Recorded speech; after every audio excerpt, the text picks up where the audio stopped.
David Chantrane, bonjour. Bonjour. Merci beaucoup d'accepter de répondre à nos questions. Je voudrais vous demander en premier lieu de vous présenter en quelques mots.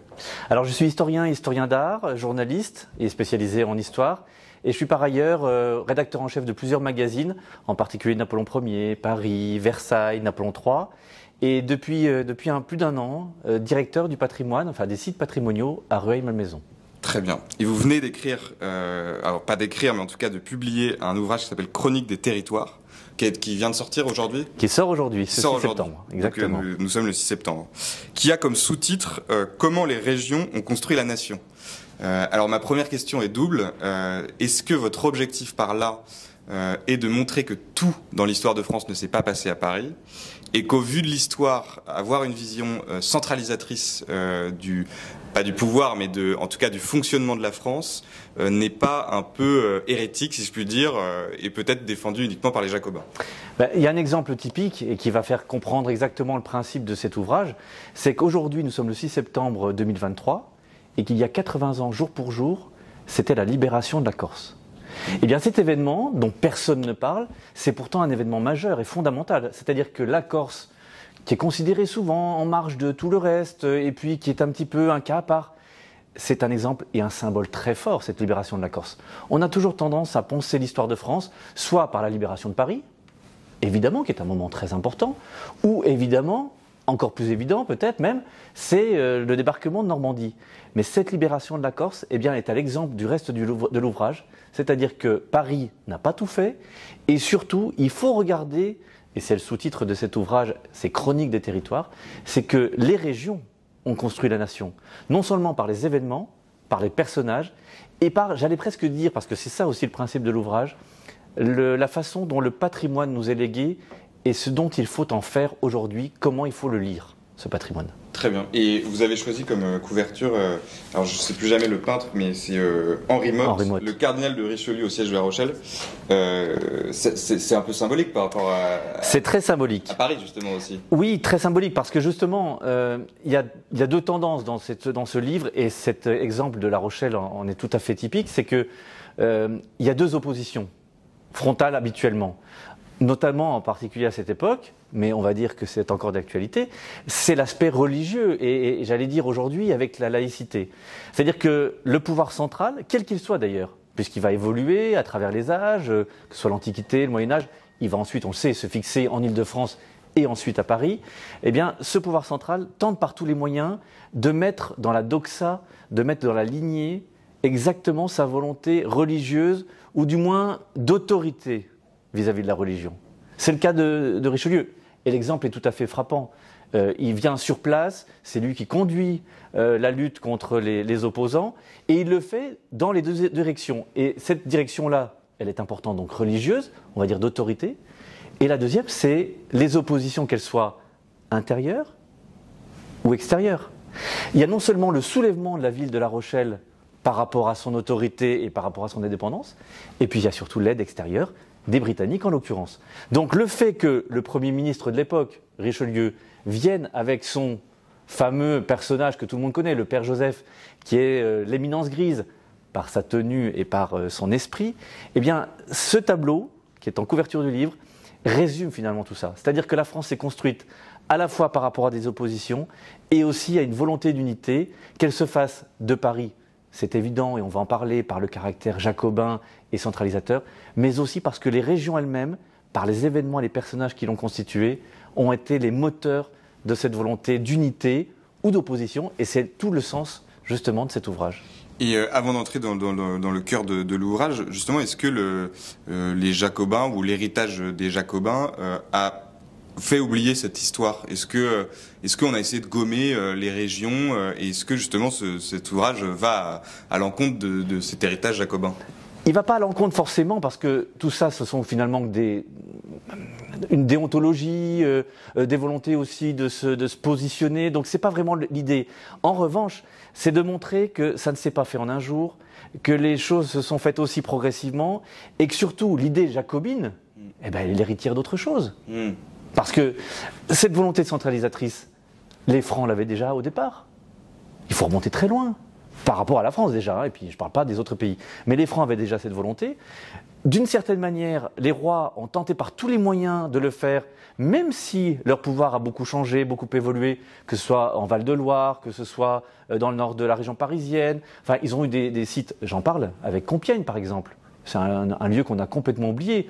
On n'y voit finalement qu'un lieu de château, mais il y a eu des moments très importants de cette époque-là. Et puis ensuite, avec Louis XIV, parce que c'est un moment fort évidemment, Louis XIV, en dirigeant dans 2 sites différents, Paris comme capitale et centre du pouvoir Versailles, montre qu'il faut que les choses soient déterminées et qu'il y ait une volonté très forte applicable. Et il le fait avec les différentes acquisitions territoriales et ensuite la fin de l'Ancien Régime, puis évidemment les Jacobins et bien évidemment Napoléon vont finalement ne faire que renforcer cette volonté. Mais on a été à 2 doigts d'hésiter parce qu'il y a eu la volonté girondine de fédéralisme, mais on l'a vite balayé parce qu'il y avait aussi une stratégie au-delà de tout ça qui était un héritage beaucoup plus profond. Très bien. Alors, dans votre ouvrage, il y a 29 chapitres, avec des annexes d'ailleurs qui sont très intéressantes, j'ai trouvé. Et vous faites une progression. Alors, c'est différents événements de l'histoire, dans l'espace, évidemment, parce que c'est dans les régions, mais aussi dans le temps. Donc, je le précise, c'est très intéressant. Et je voudrais vous interroger, alors, on n'aura pas le temps de faire, évidemment, les 29, mais sur différents 3 chapitres en tout cas que j'ai trouvé particulièrement intéressants. Et le premier, c'est le chapitre 6, la victoire de Charles Martel à Poitiers. Alors, est-ce que vous pouvez nous raconter brièvement ce qui s'est passé ? En allant vraiment dans le résumé le plus simple possible. La remontée évidemment des troupes arabes se fait par étapes et le moment le plus fort, c'est l'entrée dans Bordeaux, qui va marquer les esprits et qui constitue finalement le moment de bascule. Donc le pouvoir central, il faut rappeler que Charles Martel est le maître du palais et qu'il est envoyé finalement par le roi. Il le fait d'une certaine manière en essayant de maintenir, de contenir une avancée qui de toute façon va se faire de manière inéluctable. Et pourquoi le fait-il ? Parce que sur la route que vont emprunter ensuite les Arabes, il y a Tours. Et Tours, c'est un lieu très important symboliquement du point de vue à la fois de l'autorité royale, mais surtout religieuse, parce que Tours, c'est un endroit où il y a un certain nombre de sanctuaires. Donc il faut absolument arrêter cette progression. La bataille, telle qu'on la connaît finalement, il y a certains chroniqueurs qui en parlent, donc beaucoup de choses se sont faites ensuite a posteriori par le langage courant, par la tradition, par un certain nombre de textes a posteriori. Mais si on revient aux sources, on en sait très peu de choses, si ce n'est, bien évidemment, du nom du vainqueur, Charles Martel, ça c'est évident, du nombre de personnes qui vont l'aider dans toute cette démarche, et surtout, même si la progression s'arrête à ce moment-là et que le chef arabe meurt à ce moment-là, il faut bien entendu comprendre que le reste de la progression va continuer, en particulier dans le midi de la France, ça on l'a oublié, et que même ils vont progresser jusqu'à Luxeuil. Je ne sais pas si vous voyez, c'est-à-dire que Luxeuil-les-Bains, qui était un endroit, qui est en Haute-Saône aujourd'hui, et qui était un endroit aussi de sanctuaire, c'est une progression très haute vis-à-vis de la France d'aujourd'hui. On est dans le nord-est, on est à proximité des Vosges, de l'Alsace. Donc cette progression va être maintenue et renforcée. On va repousser ensuite les troupes arabes, et cette volonté va servir encore le pouvoir central parce que Charles Martel ne va pas, ce qui est son rôle au départ, il doit normalement proclamer à la mort du roi son successeur, il ne le fait pas, il capte l'héritage en montrant qu'il est le vainqueur et que cette victoire très importante et symbolique, il le fait avec l'appui, bien entendu, du pouvoir religieux. Et donc, en ce sens-là, cette victoire de Poitiers, parce que ça se passe un peu à côté de Poitiers, cette victoire va être très importante pour renforcer le pouvoir de ceux qu'on appelle aujourd'hui les Carolingiens. Très bien. Alors deuxième chapitre, c'est la miraculeuse guérison de Louis XV à Metz. Je dis ça, j'ai pris ce chapitre parce que il n'y a pas que des chapitres de passages connus de l'histoire de France. Et ça, je ne connaissais pas du tout. Alors est-ce que vous pouvez nous raconter ce qui s'est passé ? Alors c'est un moment intéressant parce que Metz, c'est une étape normalement dans la progression des armées royales. On est en pleine guerre à ce moment-là. Ça va se terminer avec la bataille de Fontenoy que tout le monde connaît, mais quelque temps auparavant, Louis XV a pris la tête de ses troupes et il est vraiment dans l'idée d'être l'héritier de Louis XIV. Ce qu'on lui reproche parfois, ce qui va être d'ailleurs le cas pour Napoléon III vis-à-vis de Napoléon Ier, c'est-à-dire qu'on dit votre ancêtre, votre arrière-grand-père était un grand personnage, c'est ce qu'on dit à Louis XV, vous n'êtes pas un roi guerrier. il prend le prétexte de cette campagne militaire pour dire « voilà, je n'ai pas fait mes preuves, je vais le faire ». Et malheureusement pour lui, il arrive à Metz, il est frappé par un mal mystérieux, dont les médecins d'ailleurs à l'époque ne savent pas vraiment comment le guérir, et on va tout faire pour essayer d'avoir les cieux avec soi. C'est-à-dire qu'on va repousser et renvoyer Manu Militari, c'est le cas de le dire, hein, parce que ça se passe vraiment très mal, la maîtresse en titre d'époque du roi. C'est ça qui m'a amusé. Du roi, on la renvoie à Nevers. Oui, dans ses vœux, le roi accepte de se séparer de sa maîtresse et de faire repentance, sachant qu'on est en 1745. Exactement. On est en 1744 au début. La maîtresse repart, voilà. Elle repart. On s'installe à Metz et on essaie de guérir le roi. Toute la famille royale vient au chevet du roi mourant et miraculeusement, eh bien le roi s'en sort. Il reprend le fil de son épisode. Il va conduire ses troupes à la victoire. Et ses vœux, il va les oublier parce que quand il revient à Versailles, tout ça est laissé de côté. Sa maîtresse est mise vraiment de côté et il va faire la rencontre de Madame de Pompadour. Alors, quel est l'intérêt de tout ça? C'est non seulement de dire que Metz va se souvenir de cet épisode, la cathédrale conserve un certain nombre d'événements parce que dans le livre, l'idée c'est de rappeler un peu ce qui se passe aujourd'hui dans cette ville, l'événement marquant, en quoi ça a marqué aussi le destin du personnage principal, et puis surtout ce qu'il en reste aujourd'hui dans le patrimoine, dans la façon dont on le... pour Metz, pas grand-chose.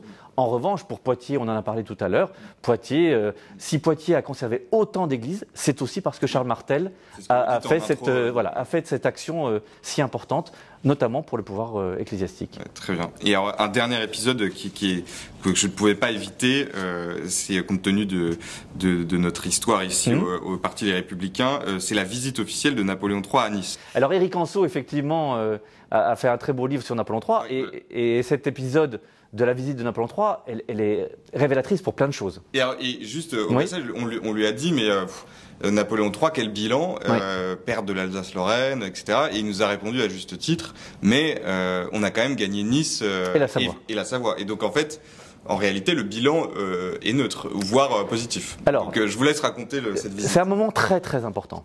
Parce qu'il faut bien se rappeler, alors bien entendu on pourra parler de l'Alsace-Lorraine à d'autres moments, mais pour ce qui concerne Napoléon III, avant la défaite de 70, il a une idée de, non pas d'expansion comme on l'entend, mais d'unité nationale. Son principe de nationalité, ça se retrouve par exemple avec la création de la Roumanie. C'est Napoléon III, personne ne le sait. L'unité italienne, c'est lui qui est à l'origine. Et justement cette unité italienne, elle est caractérisée par cette acquisition, on va dire, cette extension avec le fait que Nice et la Savoie soient rattachés. C'est un rattachement.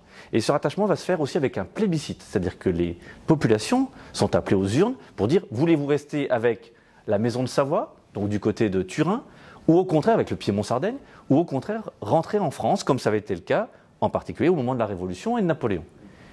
Et le plébiscite, il est unanime. Tout le monde, à l'époque, souhaite rentrer en France. Donc Napoléon III, cette visite qu'il fait en septembre 1860, elle est très importante à plusieurs titres. Tout d'abord parce que c'est un des grands territoires. Parce que Nice, ça n'est pas uniquement qu'un élément, c'est un grand symbole. C'est quand même la patrie natale de Masséna, un grand maréchal, de Garibaldi. De Garibaldi. Et puis cette promenade des Anglais, c'est quand même un moment, pour nous, en tant que nation française, encore dans les tragiques événements contemporains, Nice, ça touche tout le monde. Quand vous parlez de Nice, tout le monde s'attache à Nice en tant que territoire français. Donc cette visite, il le fait dans différentes directions. Tout d'abord, pour être accueilli par les populations, pour montrer que la France sera derrière eux, et surtout pour dire que l'unité italienne est en cours. Et la Savoie, c'est exactement la même chose.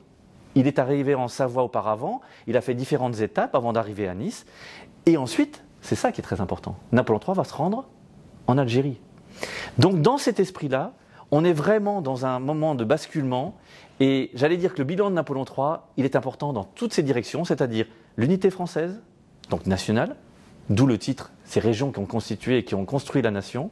Il l'est aussi par rapport à l'idée qu'il se fait des nations environnantes, et surtout dans cet esprit d'extension ou de volonté d'apporter un peu des lumières, donc de cet esprit des lumières au-delà. Il y a tout cela qui est réuni avec cette grande visite de Nice en septembre 1860. Extra. Merci beaucoup. Je recite le nom de votre ouvrage, donc Chronique des territoires, comment les régions ont construit la nation chez un formidable éditeur, Passé Composé. Merci beaucoup. Merci de votre invitation.